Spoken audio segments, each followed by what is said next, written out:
Not only that, but the most weirdest thing of all is the fact that when I went back to that point of time, none of this existed. This character, this YouTube. My life from that point on didn't exist. Time travel. Time travel. Oh. You've all seen my video, I'm sure, by now, where I talk about how I went back in time and I saw my younger self through the astrals. That was the only way I was able to do it back then, right? When I projected when I was younger, I entered a realm where time and space didn't really exist. It wasn't the same as it was here. We were separated from 3D. Well, I was in my younger astral body, separated from this dimensional timeline. And because I was outside of this timeline, when I projected in my adult years, also outside this timeline, I was able to meet up with my younger self within this astral plane, which just didn't involve any sense of time as it is here. That was very easy for me to wrap my head around. Being a practitioner of astral projection my entire life, it's very easy for me to wrap my head around that. But what happened next was a little... Okay. You know I'm into memory, right? Deal with my mind. Well, I've recently gone really deep and refined my methods when it comes to memory regression. So much so to the point where I could sit down, and this is my chair, by the way, my meditation chair. I sit down like this, and I go like that, right? And I can go straight into a memory. And when I go into the memory, it's like this place doesn't exist, and I'm just in the mind of my younger self. But when I do that in the chair, like so, I have a sense as to where I just came from and to what I'm doing, that intent. That's always been the same. The issue with all this is, although I've got access to all of my memories within my entire life, this doesn't necessarily mean that I have accessed every memory within my entire life, you know? I mean, if I did so, I'd have to sit here for 23 years going through every single moment. And the soul only remembers the important moments. You see, memory is grounded within emotion. So it's the emotional stuff, the emotional baggage that we hold, whether it be good or bad, that we generally tend to remember more often. Okay, and this is why most people can only remember snippets of certain events, because that's when their emotions were heightened to the utmost fullest during those moments. If you can ride this wave of the emotional spectrum, you could actually end up developing a more in-depth ability to remember absolutely anything, even within those moments within your life where you seem to be emotionally bleak, completely void in any sense of excitement, sorrow, or happiness. That's what I've been doing. And I've been doing it for about 3 weeks solid.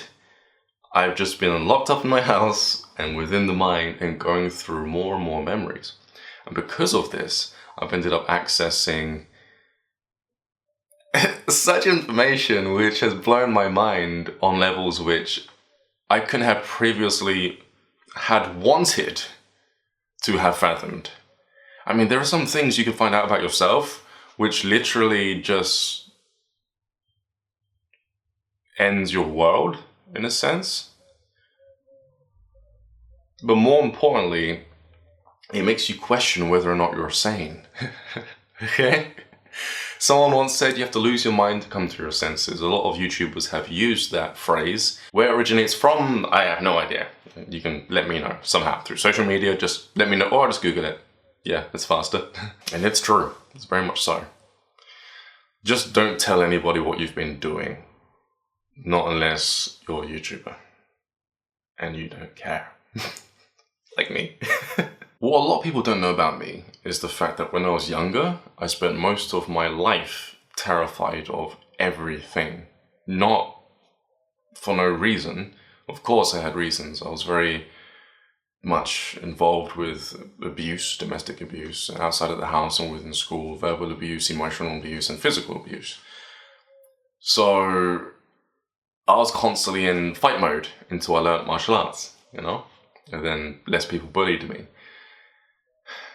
That, coupled with the spiritual side of things, I ended up seeing what it is that I wanted to see in the astrals. Now, most adults say, oh, you're just seeing what you want to see, right? But they've got their logic twisted behind that statement.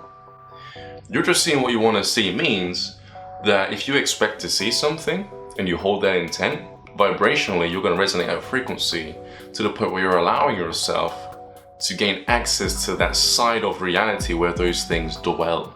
Okay? This is why you shouldn't watch horror movies, because if you anticipate to see something similar, you're going to vibrate at a frequency to which you can have an experience to see such beings.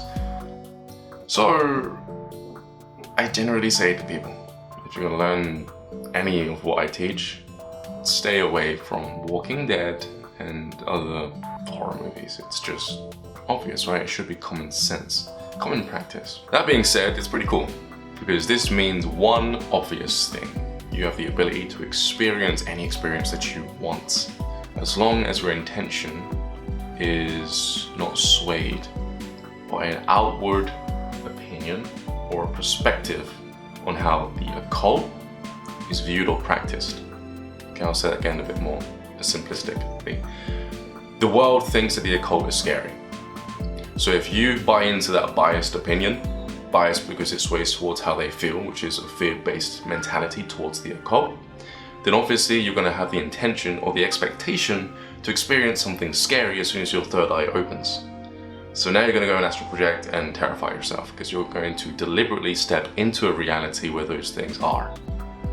I'm not saying that every dimension is like that, because if you've been living in La La Land, if you love watching fantasy things, you're most likely going to end up in the higher realms of existence. Most likely. And that's only if those La La Land posters and movies and animes are depicting it accurately. Because the thing is with the high dimensions is that you can't change the structure of the high dimensions. Okay? I know I'm going off into another area of this talk, but I will talk about what happened to me in a moment. This all ties in a sec. Ideally, it's mainly the people who have done psychedelic experiences who have touched those higher unchangeable realms, who have that grasp of what it's like to be there already, that are able to hold the intent to go there again. Therefore, their life, because they've been surrounded by this stuff already, either through their family, their culture, through art and music, then they tend to be more prone to the positive aspect of the occult. Therefore, their experiences are going to be awesome. And if you're sat there and you're afraid of doing this, and you're saying, Ryan, how am I going to stop myself from seeing something scary? You've probably not been listening to me. You choose where you go based on what you expect. What you expect is based on what you believe is going to happen. So if you believe that you want to experience that, it is a warning. If you buy into that fear-based perception, then you will experience it. You see, there's all these little different fragments of your subconscious mind that expect certain things out of your life. And that's when you get into manifestation on a certain level. Now, going back to memory, this is where it ties in. I used to have blank spots in my memory. And when I went into the memory regression, I remembered moments where I used to lay there in bed after watching Freddy Krueger or Hellraiser at my nan's house, or Ghostbusters even. And I'd lay there in bed and I would feel something behind me. And I wouldn't move. I wouldn't move all night, in fact. I'd sit there looking at my Sonic the Hedgehog curtains, and I'd wait until the sun came up, until enough light flooded the room so that I can turn around. And sometimes I didn't even turn around then. Sometimes I would just wait until my mum would leave the room, or until I could smell porridge or tea, because then I knew that someone else was up in the house. Weeks on end, I didn't even get drowsy. I was so heightened and afraid. Adrenaline was pumping, and my physical body, here in 3D, whilst I was remembering these memories, was actually mimicking the physiology of my younger self's body. But I always hit this wall. Why was I afraid? What noise did I hear behind me, or what did I see which made me turn around and hide?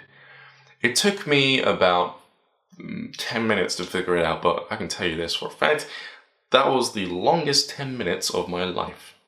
I had to allow myself to remember. I couldn't entertain the idea that it wasn't happening properly or the way that I thought it should. Or in other words, I couldn't sit there and think, oh, it's not working, might as well stop. Because as soon as I thought that, it would block me from revealing what was actually there. That is when I hit the gold mine, I guess you can say, right? Or that quartz grain. I struck gold, that's what I'm saying. I remembered what terrified me. More importantly, I remembered what it looked like, and I remembered why I was afraid of the movie Ghostbusters, specifically the scene where that woman was in the library and she screamed at them. It was because before I went to bed, I used to see this ghoulish ghost, literally glowing green.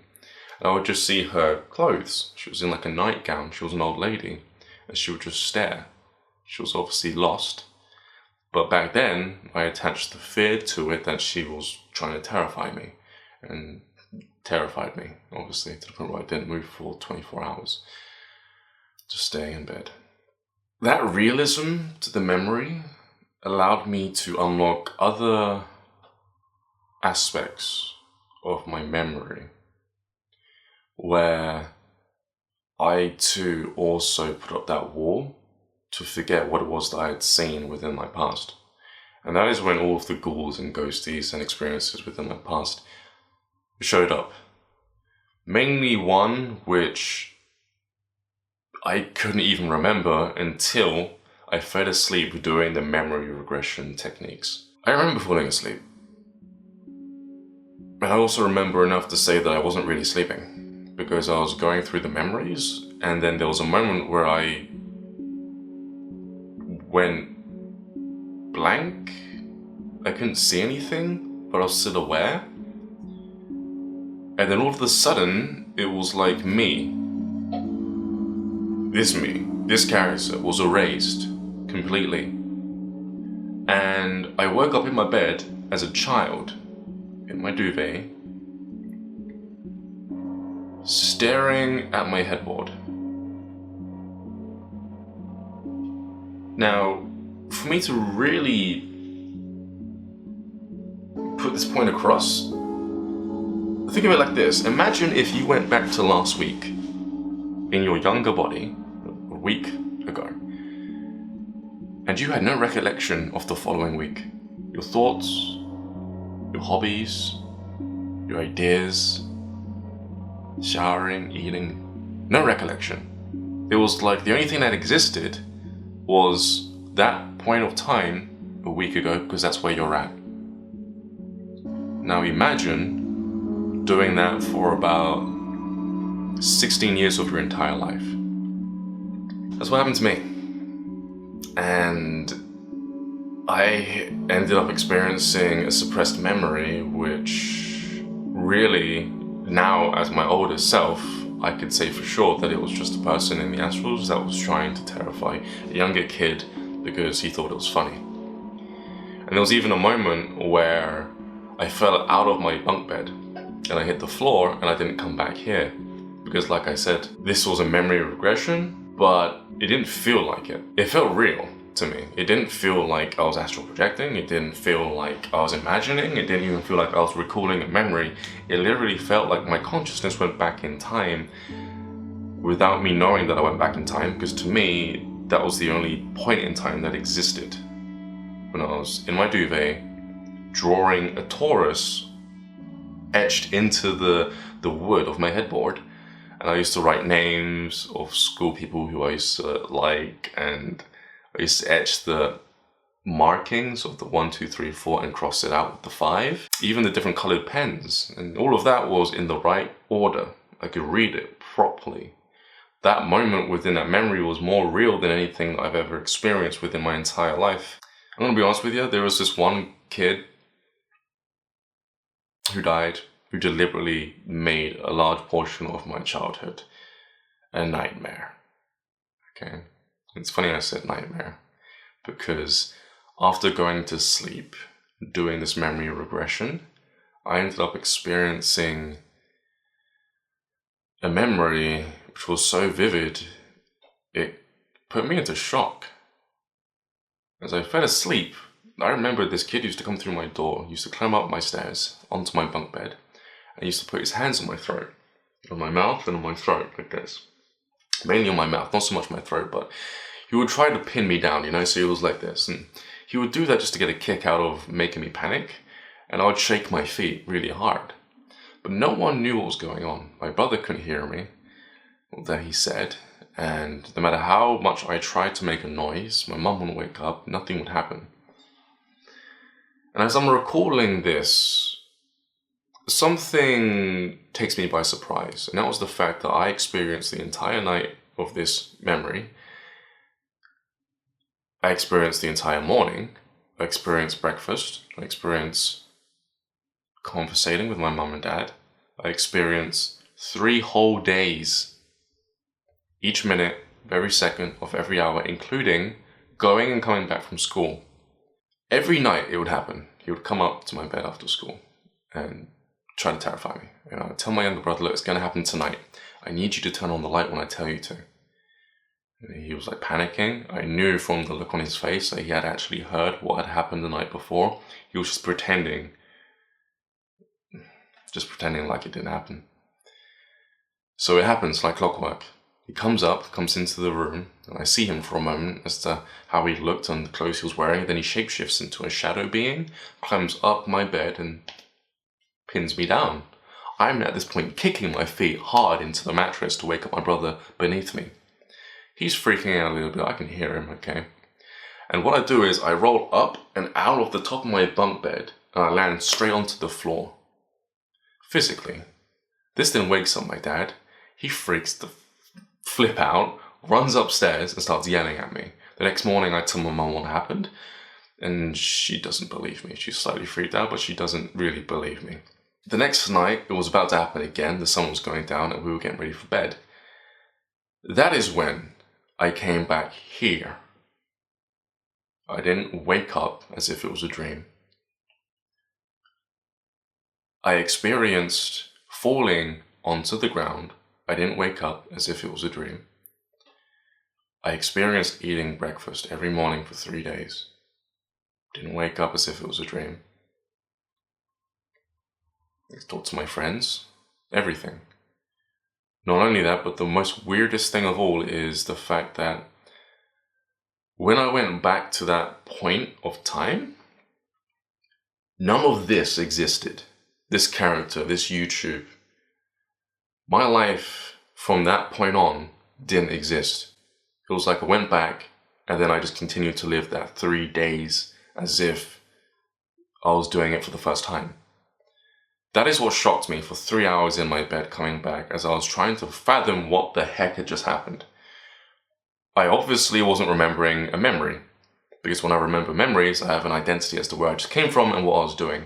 Not only that, but the process of recalling memories doesn't happen in that fashion at all.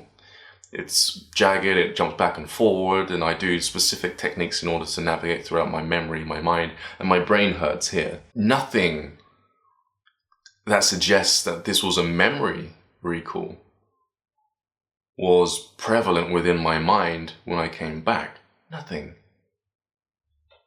I have never had an experience like this within my entire life that I had known of at that moment. Completely new to me. And as I wake, I realize the fact that what I just experienced, I had experienced before, because it actually happened to me within the past. It's kind of weird how whilst I was going through it, again, as if it was the first time, I didn't recall the fact that I'd done that before, like kind of deja vu. So the only thing that made sense to me at that point in time was travel. That's what I said first. I couldn't even say the full phrase or term at all because I didn't want to. I was in so much resistance to what could have just happened. I was really trying to debunk what the heck just happened. But then I thought, you know what? I'm just going to call it what it can only be. Time travel. My consciousness somehow went back in time to my younger body and I experienced 3 days as if it was for the first time.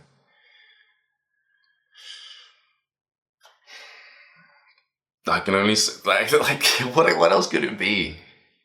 You know, what else could it be?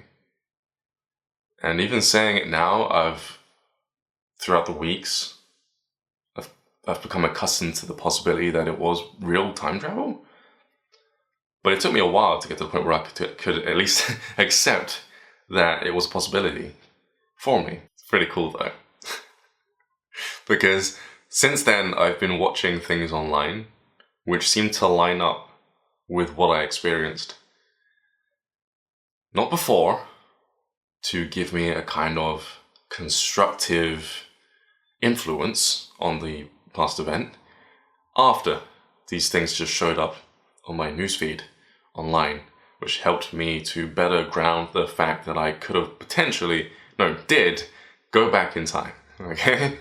So, who knows where this may lead? Of course I do, because I have developed since then. I just haven't told anybody just yet.